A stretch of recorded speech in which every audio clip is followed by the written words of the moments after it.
여러분, 상속세를 3번 내면 한국에서는 어떤 일이 벌어질까요? 일단 이 지표를 먼저 한번 보시죠. 대한민국 상속세 최고 세율입니다. 60%. 와, 여러분 60%면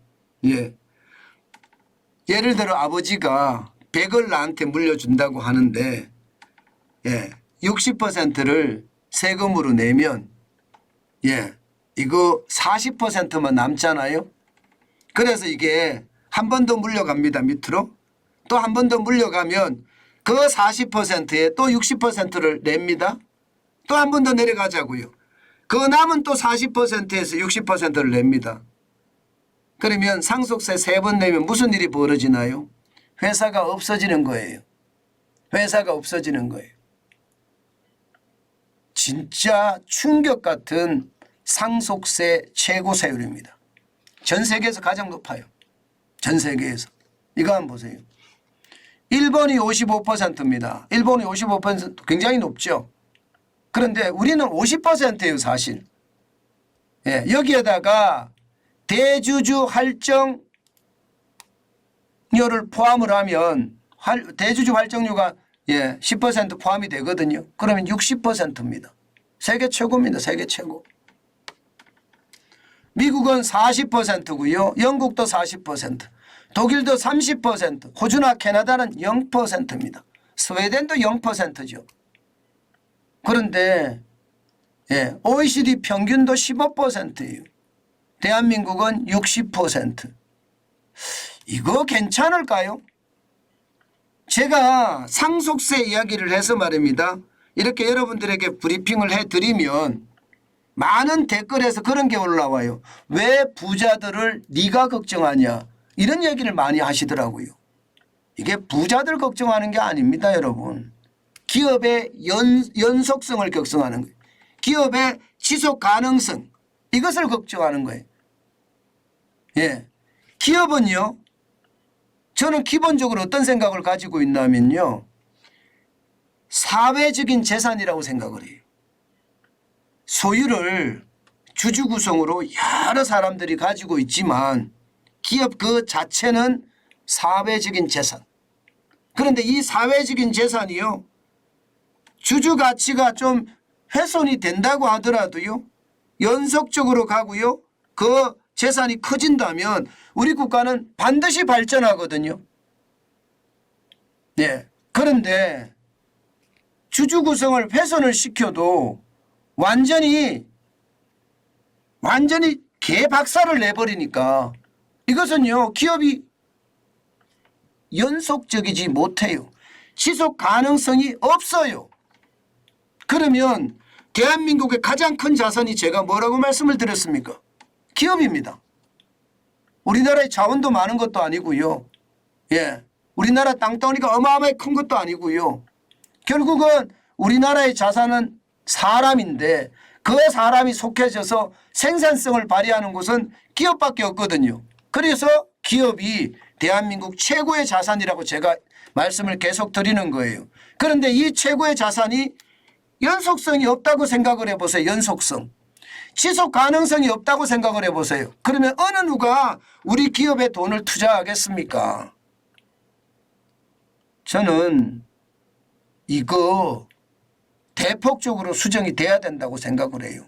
부자들 걱정하는 것이 아니라요, 가업 상속을 한다면 저는 과감하게 말입니다, 상속세도 줄여주고요, 기간도 뭐 1, 2년 이렇게 상속세 납부하라 하지 말고요, 한 20년씩 10년씩, 10년도 짧은 것 같아요. 한 20년에 분할 납부를 해라.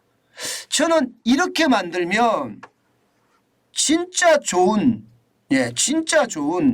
그런 기업의 연속성, 그리고 지속 가능성에 대한 어떤 해법, 저는 충분히 있을 수 있다고 생각합니다.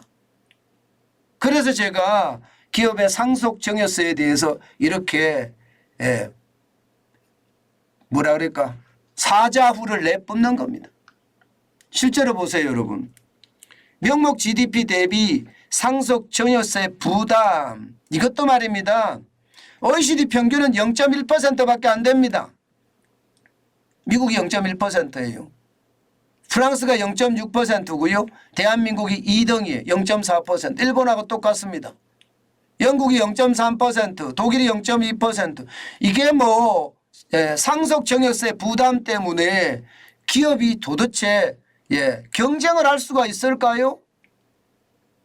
저는 우리가 지금 마치 말입니다. 세계 1등의 국가가 된 것처럼 노는데 그렇지 않다는 거예요. 우리는 아직 경쟁을 해야 되고요. 이 프랑스나 영국이나 독일이나 미국이나 일본이나 경쟁을 해서 우리는 수주를 따야 되는 입장에 있습니다. 그러면 거기에 대한 경쟁력을 줄여주는 것 저는 당연하다고 생각합니다. 그렇지만 기업을 적폐 세력 삼아서 상속 증여세를 폭탄처럼 때려버리면 기업은 비실비실해질 수밖에 없습니다. 2016년에 2조 2,561억 원의 이 상속세가 2020년에 4조 2,294억 원까지 늘어났습니다. 물론 이게 삼성이라는 그런 특이 요소가 하나 있었습니다.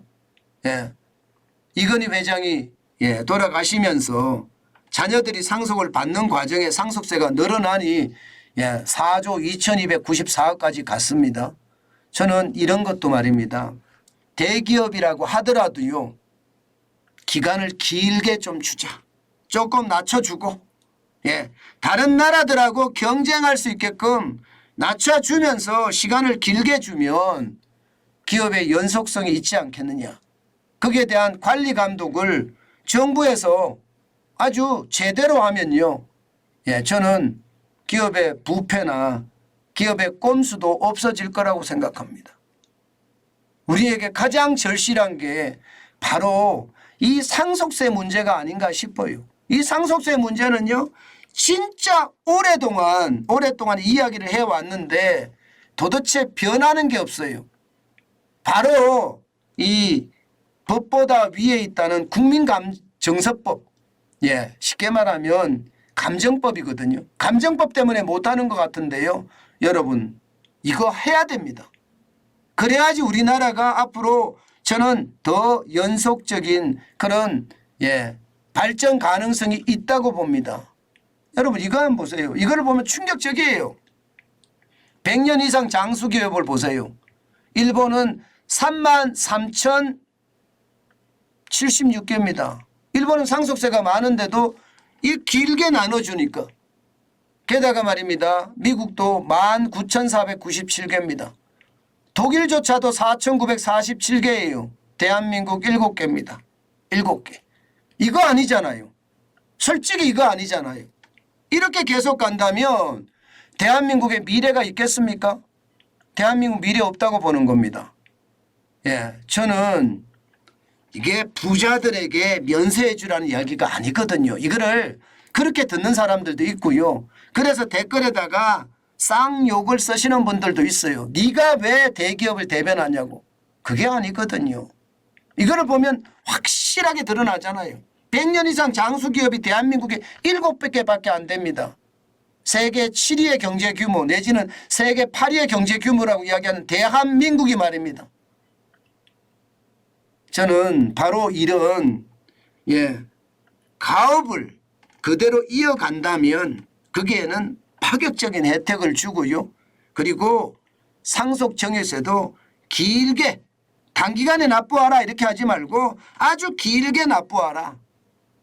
그렇게 납부하면 저는 우리 기업들도 뭐 세금을 없애라는 건 아니잖아요. 없애라는 게 아니에요. 세금을 매기되 길게 좀 가져가자. 그러면 우리 기업들의 경쟁력도 그만큼 더 늘어나지 않겠느냐. 이 말씀을 드리고 있는 겁니다. 제발 하나만 보고요. 모든 것을 다 생각하지 마시고 나무를 보고 숲을 봤다고 생각하지 마셨으면 좋겠어요. 상속 증여세는 반드시 줄여져야 되고요. 또 가업성계의 경우는요. 이게 파격적으로 혜택을 줘야 됩니다. 그래야만 대한민국의 지속 가능한 발전도 우리는 기대할 수 있다. 저는 이렇게 생각합니다.